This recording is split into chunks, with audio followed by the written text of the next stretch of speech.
Welcome to the American Dream. I'm your host, Tamithy Howrigan, and today we're in George, Vermont with the Chiappinelli family, making maple syrup not just any way, but the traditional way. Quiet voices in the night. Time is running out of sight. A lonely wind is passing by. Tries to carry all the whispers that it finds. Right now we are just outside of the sugar house with Dr. Chip. Yes. We're hoping you're going to share with us a little bit about what we're going to do today. You bet. So let's dive right into it. So we have what we call a traditional sugaring operation, which means we use buckets and horses and wood. That's about as traditional as you can get. And we no RO, no preheaters, nothing. So it goes right from the sap in. So we eat breakfast at 8:30, and we have a lot of people that come, family and friends. 9 o'clock, we hitch up the horses, and then we go out gathering. Everybody takes a 5-gallon plastic pail.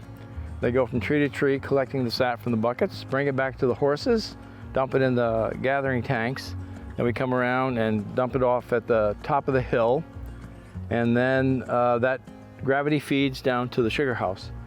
We have 4 main loops that we do, and we have a lot of fun. Then once it's all done, we start boiling, and we make some of the best syrup on the planet. Now you do have quite a big crew with you today. We do. So who are some of the people that you've got? I know there's a couple of people that have been here 18 years, 22 years. Yes. Born and raised in here.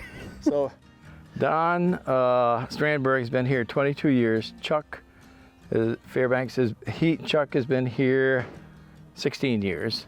My family's been here since forever. And my grandson, he's a boiler now. So we're 3rd generation boilers, which isn't much for Vermont, where they probably go back 10 or 12 generations, but we're pretty proud of that. So, yeah. And now we got our 4th generation. They're gathering, but they're not boiling yet. So. And you're pretty passionate about the fact that you do it the traditional way. When are. so many people have modernized their process, Right. and they're using the ROs and they've got Right. the lines, what makes you want to hold on to the tradition and the horses? I love the horses, I love the gathering, I love the camaraderie that we have. It's a family. As many as 53 people here on a sunny Wow. afternoon. Yeah, so it's just really fun, and we enjoy that part of it.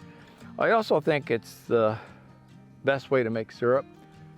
Sugar, the maple flavor comes to the protein that binds to the sugar. So they need a certain amount of time in the evaporator together. And so I think the flavor's better. You know, our kids were raised that way, our grandkids were raised that way, and our friends are here, and that's the tradition, really. Yeah. And you know, I love making the syrup, but I love the syrup, but it's not so much the syrup as the making the syrup. It's the way we make it. That nice, beautiful day, we're all on the wagon, people are bringing it back, lots of conversations. It's really fun.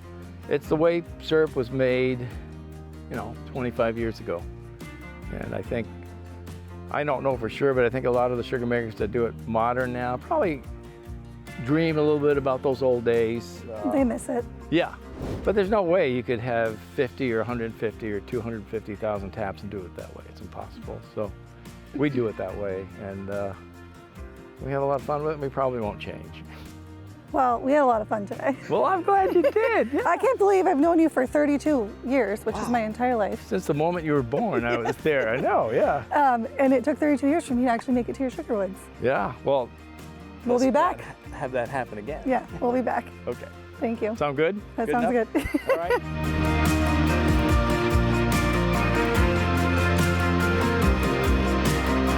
Thank you to the Chiappinelli family for having us with you today. I'm your host, Tamithy Howrigan, and we'll see you next time on The American Dream. Cheers.